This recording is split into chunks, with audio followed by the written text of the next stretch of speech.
Why won't this master key open your lake gate? This is a violation. That was the first thing I heard at 6:15 a.m. on a Sunday morning that should have been peaceful. I stepped onto my porch, coffee still steaming in my hand, and there was Marjorie Whitfield, self-proclaimed chair of the HOA Security Control Board, hunched over the gate to my private lake, jamming a shiny brass master key into the lock like she was defusing a bomb. She spun toward me with theatrical outrage. All amenities in Willow Creek fall under my jurisdiction. Your locked gate is a violation of community regulations, she declared. I hadn't said a single word when her magic key jammed tight in the lock. She gasped, pulled out her phone, and dialed 911 right in front of me. Drop a comment below where you're watching from. I watched her struggle with that key for another 30 seconds before she finally gave up and left it dangling there, stuck halfway into my lock like a broken promise. My name is Garrett Sullivan. I'm 44 years old. I bought this 2.3-acre property 8 years ago, specifically because it sits on the edge of Willow Creek Estates, legally outside the HOA covenant. The lake is mine. The gate is mine. The lock she just ruined is mine.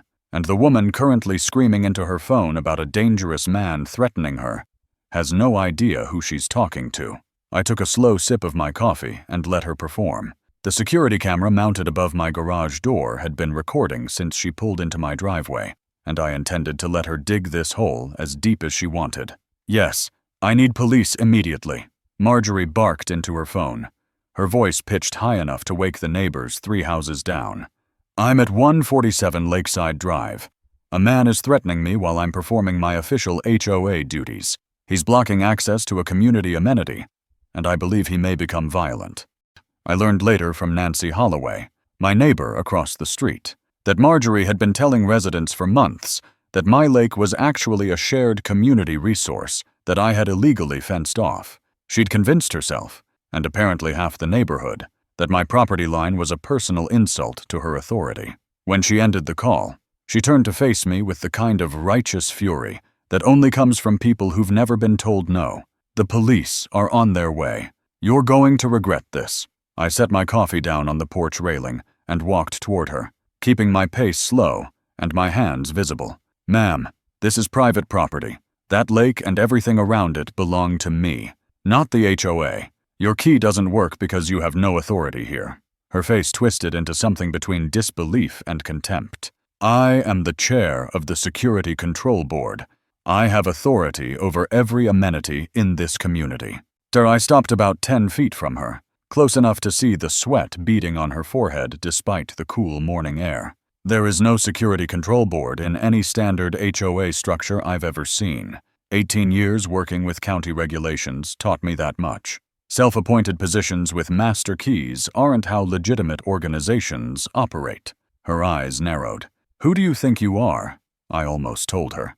The words were right there, ready to come out. I'm the sheriff of Willow Creek County, and you just filed a false police report. But something stopped me. Maybe it was nearly 2 decades of law enforcement teaching me that patience reveals more than confrontation. Maybe it was curiosity about how far she'd push this. Or maybe I just wanted to see what happened when the deputy she'd summoned showed up and found his boss standing in the driveway. I'm Garrett Sullivan, I said simply. I'm the legal owner of this property, and I know the law better than you think. She opened her mouth to respond, but the sound of tires on gravel cut her off. A county patrol car pulled up behind her sedan. Lights off, but engine running. Deputy Ronald Briggs stepped out, adjusting his belt, and started walking toward us. I saw the exact moment Briggs recognized me. His stride faltered mid-step. His right hand twitched toward his forehead before freezing awkwardly at his side, and I watched him force a slow breath to steady himself. His mouth opened, and I knew exactly what word was about to come out. I gave him the smallest shake of my head, just a fraction of movement that Marjorie couldn't see from her angle. Briggs blinked twice, swallowed hard, and shifted into professional mode with visible effort. Ma'am, you called about a disturbance. Marjorie gestured wildly at me, at the gate, at the key still jammed in the lock. She described threats that never happened and violations of rules that didn't exist. Briggs listened with practiced patience, his eyes flicking to me every few seconds. When she finished, he cleared his throat. "Sir, may I see some identification?" I pulled my wallet from my back pocket and handed him my driver's license. Nothing else. He glanced at it, handed it back, and turned to Marjorie. "Ma'am, this appears to be a civil matter regarding property boundaries. No crime has been committed here." Her face went purple. "He threatened me. He's obstructing official HOA business." Briggs kept his voice level. "I'll file a report, ma'am, but I'd recommend consulting your HOA board about proper procedures." He caught my eye one more time, and I gave him the slightest nod. He understood. He got back in his car and drove away, leaving Marjorie sputtering in my driveway. She yanked her key from my lock, breaking off a piece of brass in the process, and stormed to her car. "This isn't over," she hissed. I believed her. She didn't know that she'd just called my own deputy to arrest me, and she certainly didn't know that her broken key was now evidence of attempted trespassing. 3 days after Marjorie Whitfield tried to break into my lake gate, an envelope appeared in my mailbox with the Willow Creek Estates logo stamped in the corner. I opened it, standing in my driveway, already knowing it wouldn't be good news. The document inside was titled Official Violation Notice and listed my name, my address, and 3 separate infractions I had allegedly committed. Violation number 1. Obstructing HOA personnel in the execution of official duties. Violation number 2. Refusing to permit inspection of a community amenity. Violation number 3. Causing damage to HOA property, specifically the Security Control Board master key. Each violation carried a $500 fine. Total amount due $1,500. Payment deadline 14 days. The notice looked official enough to fool anyone who didn't know better, which was exactly the point. Marjorie was counting on residents being too intimidated or too ignorant to question whether she had any real authority. The first thing I did was pull my property deed from the fireproof safe in my office closet. I'd reviewed this document when I purchased the land 8 years ago, but I wanted to confirm what I already knew. The legal description was unambiguous. My 2.3 acres sat within the geographic boundaries of the Willow Creek Estates subdivision, but fell outside the recorded covenant area. The previous owner had negotiated an exclusion when the development was first platted in 1992, specifically to retain private water rights to the spring-fed lake. The HOA had no jurisdiction over my property, my lake, or my gate.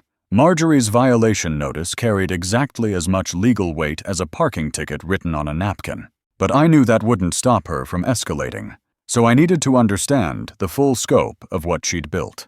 I drove to the county recorder's office that afternoon and requested a copy of the Willow Creek Estates CCNRs. The clerk handed me a 47-page document that I skimmed in the parking lot, focusing on Article 3, which outlined the community's organizational structure. The essential findings took less than 10 minutes to confirm. No security control board existed in the bylaws. No authorization for any individual to possess master keys to resident properties. And no mention of Marjorie Whitfield holding any official position whatsoever. Whatever authority she claimed, she had manufactured it from nothing. That evening, Nancy Holloway knocked on my door with a casserole dish and an apologetic expression. "I heard about what happened Sunday morning," she said, settling into my kitchen chair while I poured us both coffee. "Marjorie's been posting about you all over the neighborhood message board. Says you're a dangerous element threatening community safety." I asked Nancy what she knew about the master key, and her expression darkened. "I've been the HOA's facilities liaison for 6 years. I manage every maintenance contract we sign, and I track every key we issue." She set down her cup. 2 years ago, we had a plumber doing work on the pool house. He had a set of utility keys. Marjorie volunteered to return them when the job was done. I followed up with the management company 3 times. Those keys never made it back, and Marjorie always had an excuse. I thanked Nancy for the information and asked if she'd noticed anything else unusual. She leaned forward. "There's something she keeps bringing up at meetings. She wants the HOA to acquire your lake as a community amenity. Says it would increase property values for everyone." I asked how she planned to acquire private property. Nancy shrugged. "She told the board she'd handle negotiations. Mentioned charging residents $50 a month for lake access once it was under HOA control." The pieces clicked into place. This wasn't about community safety. Marjorie wanted my lake because she saw dollar signs, and she'd created an entire fake position to justify taking it. After Nancy left, I called William Cross, an attorney I'd worked with on property disputes during my years with the county. I explained the situation and read him the violation notice.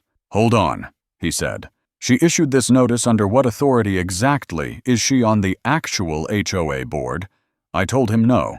She'd created something called a security control board that didn't exist in the bylaws. And has she collected any money from other residents using these fake notices?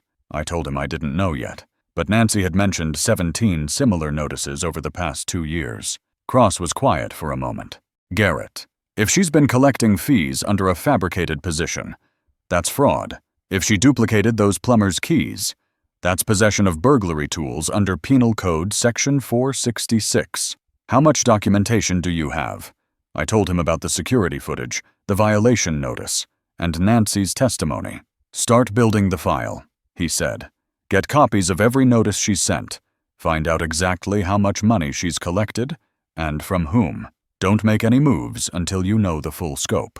I promised I would. When I hung up, I sat in my office watching the moonlight ripple across my lake. Marjorie Whitfield had built herself a small empire of phantom rules and stolen keys, and she'd made the mistake of targeting the one person who knew exactly how to dismantle it. 1 week after the violation notice arrived, Marjorie Whitfield escalated from intimidation to surveillance. I first noticed something was wrong when I came home from the county office and found a neighborhood alert in my mailbox, printed on the same official-looking letterhead as my violation notice. The subject line declared, "Security warning uncooperative resident at Lakeside Drive." The content described me as a potential threat to community safety who had physically confronted HOA personnel, obstructed lawful inspections, and demonstrated erratic behavior consistent with someone hiding illegal activity. My name wasn't mentioned directly, but my address was, and Marjorie had included a photograph of my house taken from the street. The letter urged residents to report any suspicious activity at my property to the Security Control Board immediately. At the bottom, in bold letters, she had added that authorized security patrol volunteers were permitted to conduct inspections of all exterior boundaries. She had turned my quiet lakefront home into the neighborhood's boogeyman and permitted her followers to watch me. The patrols started that same evening. I watched through my kitchen window as 3 people walked slowly past my driveway, flashlights in hand, making a show of inspecting my fence line. They came back twice more before midnight, each pass lasting longer than the last. I recognized one of them as a man who lived 4 houses down, someone I'd waved to but never spoken to. The other 2 were strangers who'd clearly bought into Marjorie's security theater. I didn't confront them. Instead, I adjusted my security cameras to cover the full perimeter and let the footage accumulate. By the 5th night, they had grown bolder. One of them stopped at my back fence and raised a phone to photograph my yard through the slats. That same night, at 11:02 p.m., someone tested the latch on my side gate for nearly 30 seconds before walking away. The camera caught a woman's silhouette, her face hidden by a baseball cap. The escalation was methodical, designed to make me feel surrounded. I called Deputy Briggs the next morning and asked him to run a quiet inquiry into Marjorie's activities without revealing my involvement. He agreed to pull whatever records he could access through official channels and report back within 48 hours. When he called me 2 days later, his voice carried a weight I recognized immediately. "Sheriff, this is bigger than one violation notice," he said. "I pulled HOA payment logs and financial disclosures from the management company. I found 17 separate notices issued by her Security Control Board over the past 2.5 years. 12 of them cite regulations that don't exist anywhere in the HOA bylaws. The total fines collected come to approximately $23,000. I asked where the money had gone. Briggs paused. None of it went to the HOA operating account. The payment logs show everything was routed into something called the Security Enhancement Fund. The account signature on file belongs to Marjorie Whitfield. The moral weight of what Marjorie had built started pressing down on me. This wasn't a power-hungry neighbor overstepping her boundaries. This was systematic fraud disguised as community service. She had invented an organization, printed official-looking documents, and collected thousands of dollars from residents who didn't know any better. Some of those people were elderly. Some were new to the neighborhood. All of them had trusted that the woman knocking on their door with a clipboard had the authority she claimed. I thought about Raymond Burke, the 82-year-old widower at the end of my street. Nancy had mentioned he'd been fined $450 for failing to participate in neighborhood watch activities. He could barely walk to his mailbox. The idea of him writing a check to Marjorie's phantom fund made my stomach turn. I needed independent confirmation before I made any formal moves, so I reached out to Douglas Mercer, the actual elected president of the Willow Creek Estates HOA. We met at a coffee shop in town, neutral ground away from the neighborhood's watchful eyes. Douglas was a 62-year-old retired contractor with a firm handshake and a tired expression. When I showed him the violation notice and the list of fake regulations Briggs had compiled, he didn't respond immediately. Instead, he pulled out his phone, scrolled through what looked like old emails, and cross-referenced several items on my list with records of his own. "I'm checking our board minutes from the past 3 years," he said quietly. "We only audit finances annually, and Marjorie volunteered to prepare the preliminary reports. She always said the Security Enhancement Fund was a petty cash reserve for minor repairs." He looked up at me with something between anger and humiliation. "I never authorized any security control board. I never approved any master keys, and I certainly never created a position called Chair of Security Control. She's been operating completely outside our structure, and she used our trust against us."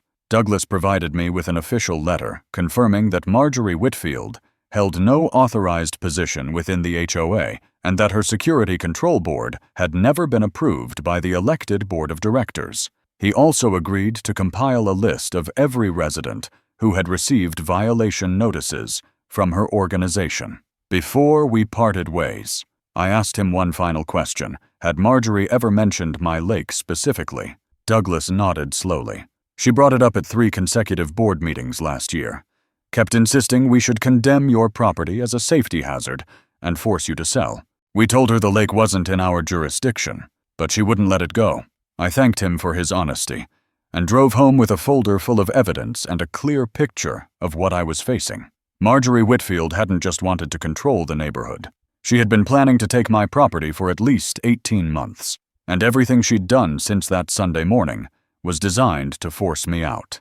I met William Cross at his office on a Tuesday morning with a folder containing everything I had gathered over the past 2 weeks: the violation notices, the patrol footage, Nancy's testimony about the missing plumber's keys, Douglas Mercer's official letter, and Briggs' report on the $23,000 funneled into the Security Enhancement Fund.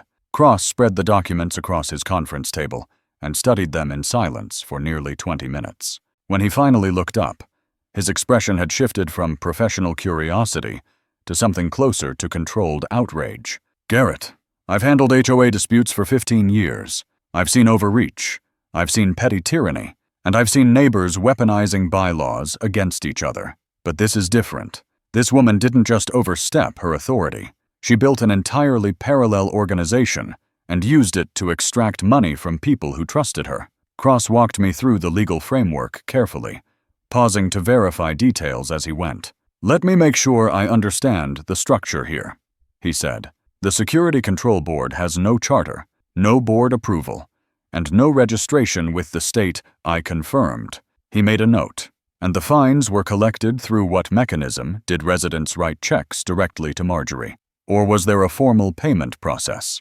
I explained that the violation notices included a payment slip directing funds to the Security Enhancement Fund, which Marjorie controlled exclusively. Cross contacted the Secretary of State's office while I waited. 20 minutes later, he had confirmation no registered entity called the Willow Creek Estates Security Control Board existed anywhere in state records. "That's significant," he said. "Operating as an unregistered organization while collecting fees is a violation of the state commercial code, but I need to verify the fraud elements before we discuss potential charges." The document that clarified everything arrived later that afternoon. Cross had reached out to a real estate agent named Patricia Vance, who had contacted him voluntarily after hearing rumors about an HOA investigation. Patricia explained that Marjorie had approached her 18 months ago seeking a confidential property valuation. When Marjorie's requests became increasingly specific about how to reclassify private land as community property, Patricia grew uncomfortable and ended the relationship. She had kept the email correspondence as a precaution. The key message was 3 paragraphs long, and the second paragraph revealed Marjorie's true objective. She had written that if the private lake on Lakeside Drive could be reclassified as a community amenity, property values in the surrounding area would increase by 15 to 20%. Her own home, situated on a premium lot with a partial lake view, would gain approximately $180,000 in value. The email was dated 4 months before the Security Control Board came into existence. Cross leaned back and connected the pieces. So she created the fake organization specifically to pressure you into giving up your property. The violation notices, the patrols, the master key, all of it was designed to make you sell or force the HOA to condemn your land. I asked why the HOA board had never caught on. Cross shrugged. Small community associations are chronically understaffed. Douglas Mercer told you they only audit annually, and Marjorie prepared those reports herself. She operated entirely outside the official reporting channels. No one was watching because no one thought anyone needed to. He paused. The question now is how you want to proceed. We could file with the Attorney General's Consumer Fraud Division, pursue civil recovery for the affected residents, or refer everything to the county prosecutor. But each path requires verification of the amounts collected and confirmation from victims willing to testify. I told Cross I wanted to try something else first. Before the legal machinery started grinding, I wanted the community to see exactly what Marjorie had built and how she had betrayed their trust. Cross raised an eyebrow. You want a public confrontation? I shook my head. A public accounting. There's a difference. These people paid fines because they believed in the system. They deserve to hear the truth directly, in a forum where they can ask questions and see the evidence for themselves. If I just hand this to prosecutors, it becomes abstract. If I present it to the community first, it becomes real. I had spent 18 years wearing a badge, and I knew how easily authority could be used to bypass accountability. I wanted to prove that justice didn't require a title. It required truth, presented openly, to the people who had been harmed. That evening, I sent an email to Douglas Mercer requesting a special HOA meeting to discuss the activities of the Security Control Board. I explained that I had evidence of financial irregularities and unauthorized actions affecting multiple residents. I asked that the meeting be open to all homeowners and that Marjorie Whitfield be invited to respond to the concerns raised. Douglas replied within 2 hours. He agreed to schedule the meeting for the following Sunday at 7 p.m. in the community hall. He would send notice to all residents and personally ensure that Marjorie received a formal invitation. Before he signed off, he added a single line, "I think it's time everyone learned the truth." I printed the email and added it to my evidence folder. The meeting was 8 days away, 8 days for Marjorie to prepare her defense, rally her supporters, and spin whatever narrative she thought would save her. 8 days for me to compile witness statements, organize documentation, and coordinate with the residents she had victimized. I could have ended this quickly by revealing my position and having the county prosecutor issue subpoenas. But this was never about power. It was about showing that ordinary citizens, armed with evidence and patience, could hold anyone accountable. Marjorie Whitfield would have her day in front of the community, and she still had no idea who she was really facing. 5 days before the HOA meeting, Nancy Holloway called me with news that shifted the entire landscape.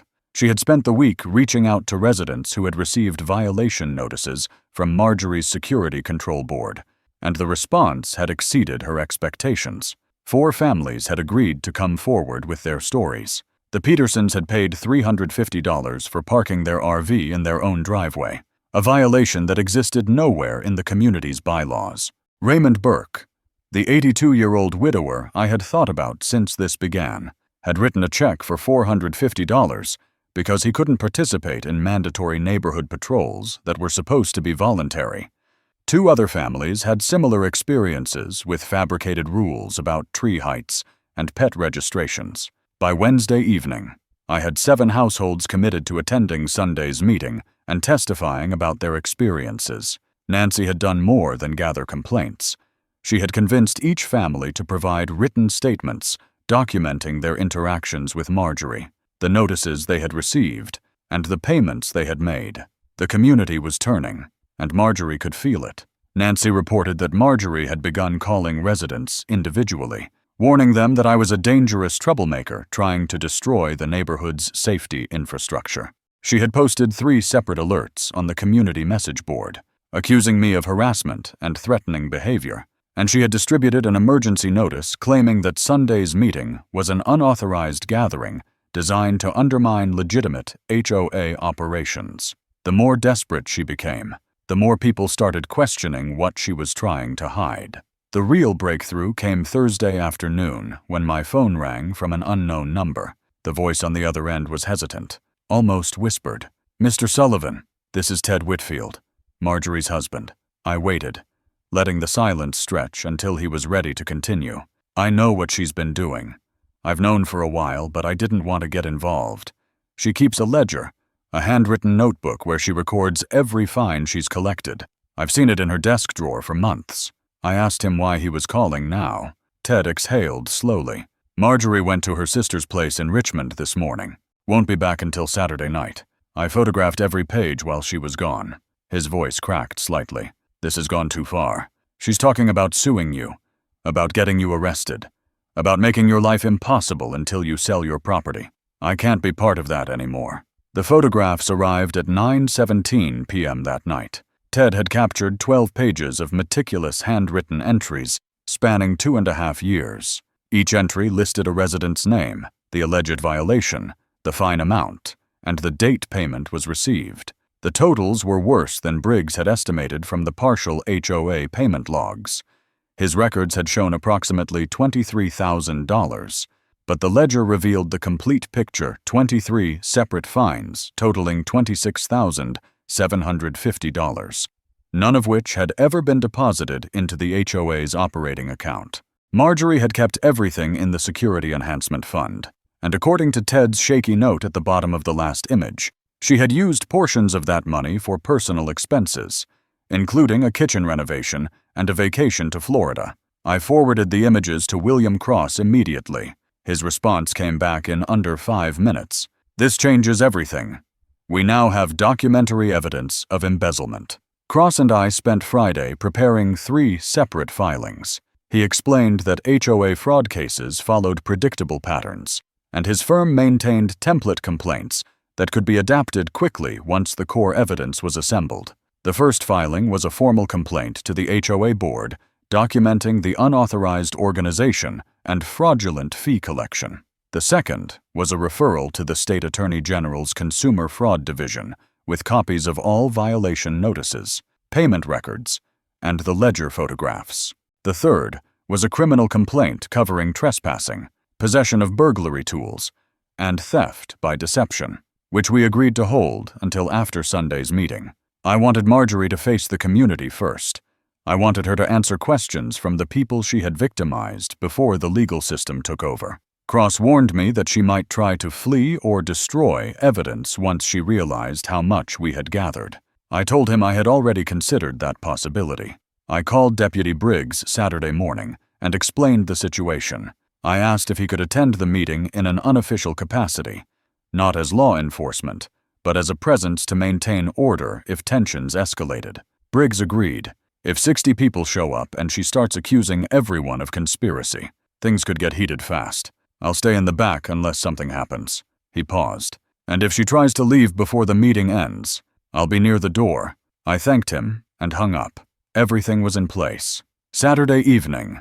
I stood at my window watching the sunset reflect off the lake that had started all of this. My phone buzzed with a message from the community notification system. Marjorie had sent a final broadcast to every resident in Willow Creek Estates. The message read, "Warning.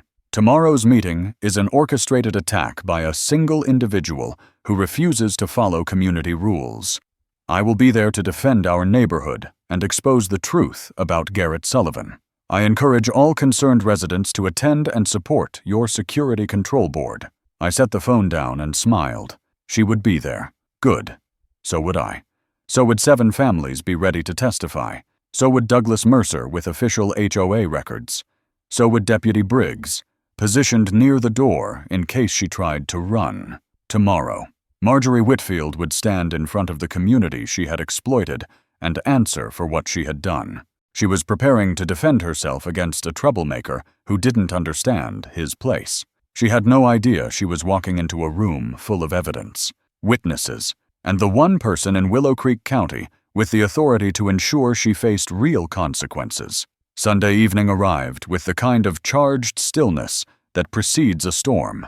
I pulled into the community hall parking lot at 6:45 p.m. and counted the cars already filling the spaces. There had to be 50 or 60 vehicles, far more than any regular HOA meeting had ever attracted. Word had spread through Willow Creek Estates like wildfire, and everyone wanted to see what would happen when Marjorie Whitfield was finally confronted. I grabbed my laptop bag and the folder of printed evidence, then walked toward the entrance, where Douglas Mercer was greeting residents at the door. He shook my hand firmly and leaned in close. She's already inside. Front row. Brought 3 of her patrol volunteers with her. Deputy Briggs arrived 10 minutes ago. I asked him to attend in case things get heated. I nodded and made my way into the hall, where rows of folding chairs faced a small stage with a podium and a projection screen.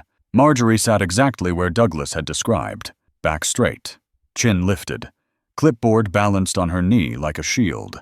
Her 3 supporters flanked her on either side, their expressions a mixture of defiance and uncertainty. I took a seat in the middle row with William Cross beside me. Nancy Holloway sat 2 rows back with the Peterson family. Raymond Burke had positioned himself near the aisle, his walker folded beside his chair. The 7 families who had agreed to testify were scattered throughout the room, each holding copies of their violation notices and payment receipts. Deputy Briggs stood against the back wall near the exit, arms crossed, face neutral. Marjorie glanced at him briefly but showed no sign of recognition. At 7 p.m. exactly, Douglas Mercer stepped to the podium and called the meeting to order. Tonight's special session was requested by Mr. Garrett Sullivan to address concerns about the activities of the Security Control Board. Douglas began, his voice steady but tight. I want to be clear that this is an open forum. Everyone will have a chance to speak, and I expect respectful conduct from all parties. Marjorie was on her feet before he finished. This meeting is an unauthorized attack on the security infrastructure I've built for this community. Mr. Sullivan has been uncooperative, hostile, and is clearly orchestrating a smear campaign against me. Douglas raised a hand. Mrs. Whitfield, you'll have your opportunity to respond. First, Mr. Sullivan has asked to present some information. He gestured toward me, and I walked to the front of the room with my laptop. I connected to the projector and brought up the first slide without preamble. This is the Willow Creek Estates CCNRs, the governing document for this community. Article 3 outlines all authorized committees and positions. There is no mention of a security control board anywhere in these 47 pages. I advance to the next slide. This is a search result from the Secretary of State's office. No organization called the Willow Creek Estates Security Control Board has ever been registered in this state.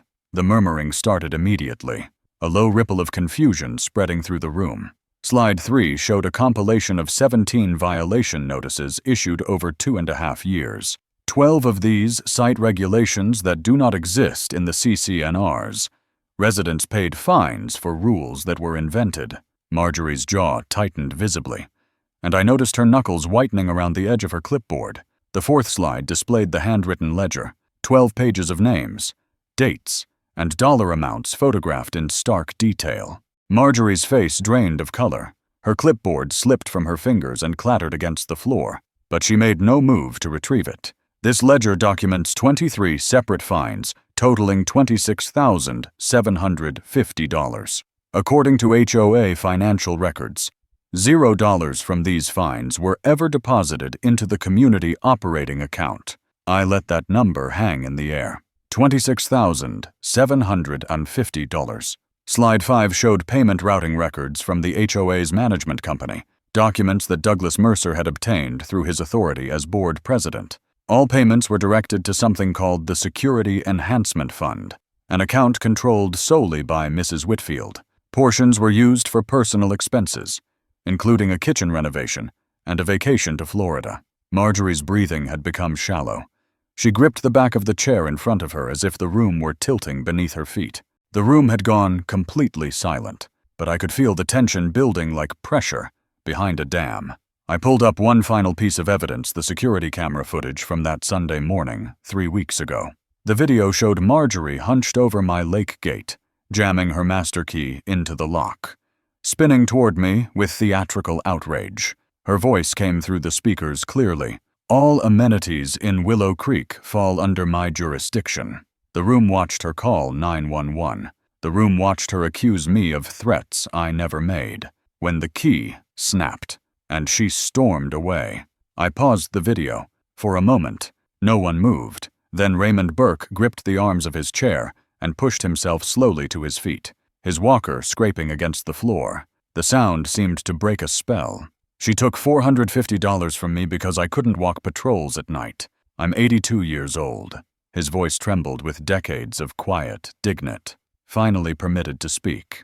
Mrs. Wallace rose next. Then the Peterson father. Then the Donovan mother. One by one, 5 more residents stood from their seats, voices overlapping with accusations and demands. Marjorie grabbed her purse and stumbled toward the center aisle, her earlier composure completely shattered. Douglas Mercer called out, "Mrs. Whitfield, this meeting is not adjourned." But she wasn't listening. She pulled out her phone with shaking hands and dialed 911, pressing it to her ear. I watched her face twist with frustration as she navigated the automated menu, punching numbers and waiting for a human voice that wasn't coming fast enough. "I need to report a harassment situation," she finally managed, her voice cracking. "I'm being attacked at a public meeting." Deputy Briggs pushed off from the back wall and walked slowly down the center aisle toward her. Marjorie lowered her phone, confusion replacing panic as he approached. "Ma'am," Briggs said calmly, "there's no emergency here. This is a civil matter." Marjorie stared at him, then at me, then back at Briggs. "Who called you? Why are you here?" Briggs caught my eye and gave a single, deliberate nod. I rose from my seat and walked toward the front of the room. "Mrs. Whitfield," I said, loud enough for everyone to hear, "you don't need to call 911. The Sheriff of Willow Creek County is already here." The silence that followed my announcement lasted exactly 4 seconds. I know because I counted them, watching Marjorie's face cycle through confusion, disbelief, and finally dawning horror that made her take 2 stumbling steps backward. You're the sheriff," her voice came out as barely a whisper, stripped of all the authority she had spent 3 years fabricating. I kept my tone level, professional, the same voice I used when addressing county commissioners or delivering difficult news to families.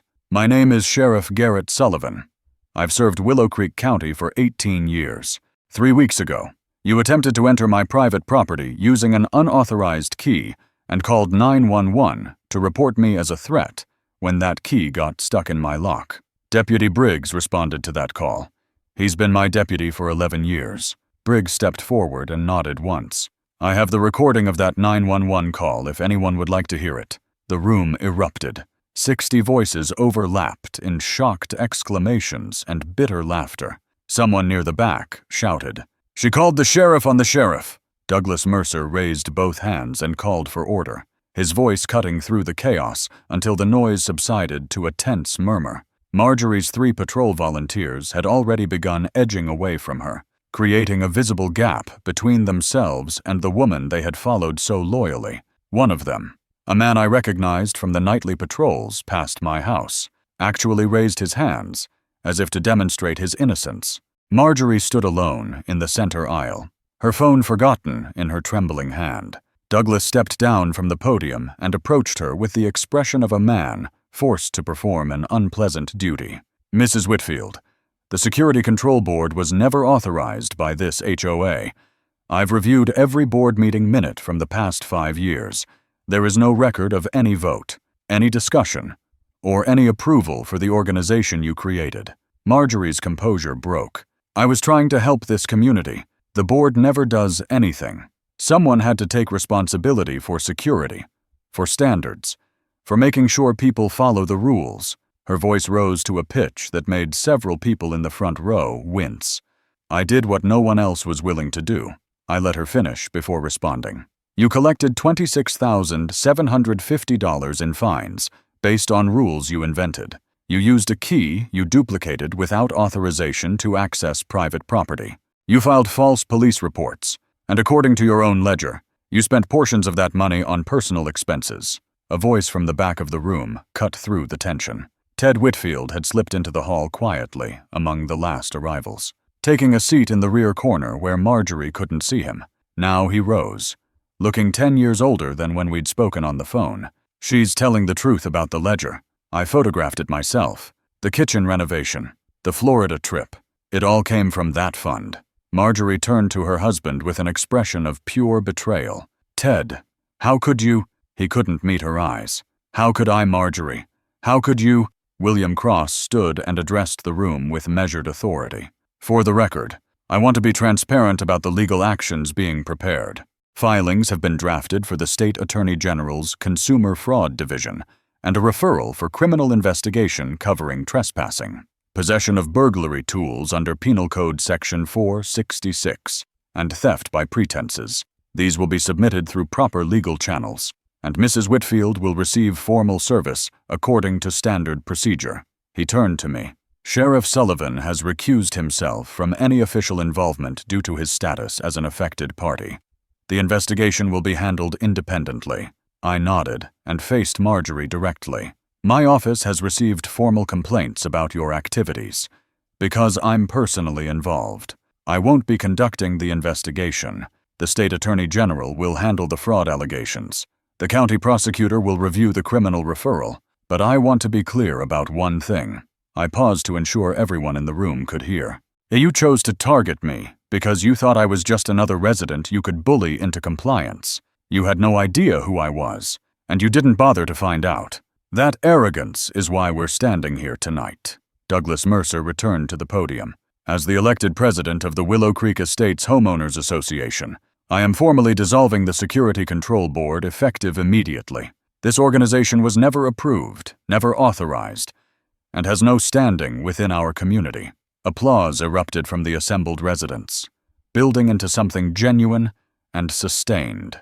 Marjorie sank into the nearest empty chair, her face buried in her hands. Her 3 former supporters had vanished entirely, slipping out through the side door while attention was focused elsewhere. Deputy Briggs approached her quietly.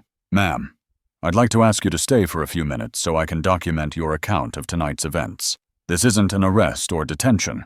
You're free to contact an attorney, and you're free to leave at any time, but a preliminary statement now would help establish the record. Marjorie looked up at him with hollow eyes. I need to call my lawyer. Briggs nodded. That's absolutely your right. As residents began filing out of the hall, many stopped to shake my hand or offer quiet words of thanks. Nancy Holloway gripped my arm with surprising strength. I'm sorry I believed her for so long. I shook my head. You stood up when it mattered. That's what counts. Through the thinning crowd, I watched Ted Whitfield walk toward his wife, hesitate at the end of her row, then turn and walk out the door alone. Marjorie remained seated, motionless, as the community she had terrorized for 3 years left her behind, one by one. 6 weeks after the community meeting, the legal system delivered its verdict on Marjorie Whitfield. The State Attorney General's office completed its investigation in record time, aided by the mountain of documentation we had assembled. Marjorie was formally charged with 3 counts theft by pretenses for the $26,750 in fraudulent fines, trespassing for her attempted entry onto my property, and possession of burglary tools under Penal Code Section 466 for the duplicated master key, facing the possibility of a jury trial and up to 3 years in state prison. She accepted a plea agreement. The terms were severe, but fair 200 hours of community service, full restitution to all affected residents, 3 years of supervised probation, and a 5-year ban from holding any position in any homeowners association or community organization. The judge made a point of noting that her betrayal of community trust warranted the maximum penalties available under the agreement. The social consequences proved equally devastating. Within days of the meeting, Marjorie had deleted all her accounts on the neighborhood message boards and community forums. A for sale sign appeared in front of the Whitfield residence 2 weeks later. Ted filed for divorce before the month was out, citing irreconcilable differences in the paperwork, but telling Nancy Holloway privately that he simply couldn't live with what his wife had become. By the time the plea agreement was signed, Marjorie had already relocated to another state, leaving behind a community that had once feared her authority and now couldn't remember why. Her 3 patrol volunteers quietly resigned from all neighborhood activities and avoided eye contact with anyone who had attended that Sunday meeting. Douglas Mercer wasted no time rebuilding what Marjorie had corrupted. The HOA board passed a unanimous resolution requiring that any new committee or sub-organization receive formal approval by 2/2 vote before operating. Nancy Holloway was elected as the new board secretary, responsible for financial oversight and transparency. Every violation notice Marjorie had ever issued was formally voided, and letters of apology were sent to all 17 households she had targeted. The 7 families who had paid fraudulent fines received their restitution checks within 60 days of the plea agreement. Raymond Burke used his $450 to buy a new fishing chair, which he positioned at the end of my dock with my blessing. He comes by most Saturday mornings now, and we sit together watching the sunrise over the water, talking about nothing in particular. I replaced the lock on my lake gate the week after the meeting. The old one still had a piece of Marjorie's brass master key embedded in the mechanism, a permanent reminder of the morning that started everything. The new lock is heavier, stronger, and has only 2 keys in existence. One stays in my pocket. The other hangs on a hook in my kitchen, next to a framed photograph Nancy gave me as a thank you gift. The photo shows the moment I stood up at the community meeting to reveal who I really was. Marjorie's face is visible in the corner, frozen in the instant before her world collapsed. I don't display it out of pride or vengeance. I display it as a reminder that authority means nothing without accountability, and that the loudest voices in any room are often the ones with the most to hide. Last Saturday evening, I sat on my dock with a cup of coffee and watched the sunset paint the lake in shades of gold and amber. The patrols have stopped. The violation notices have stopped. The community has returned to the quiet rhythm it had before Marjorie Whitfield decided she deserved the power she never earned. My lake is still mine. My gate is still locked. And somewhere out there, a woman who once believed she could bully anyone into submission learned that some targets fight back with patience, evidence, and the full weight of the law. Justice doesn't always arrive quickly, but when it's built on truth and proper process, it arrives completely. Marjorie thought a master key could open any door. She learned that fake authority crumbles when it meets real accountability. If you enjoyed watching Karma deliver justice to this HOA tyrant, subscribe to Karma Neighbors and hit the notification bell so you never miss another story. Like this video, share it with someone who's dealt with neighborhood bullies, and drop a comment below telling us your HOA horror stories.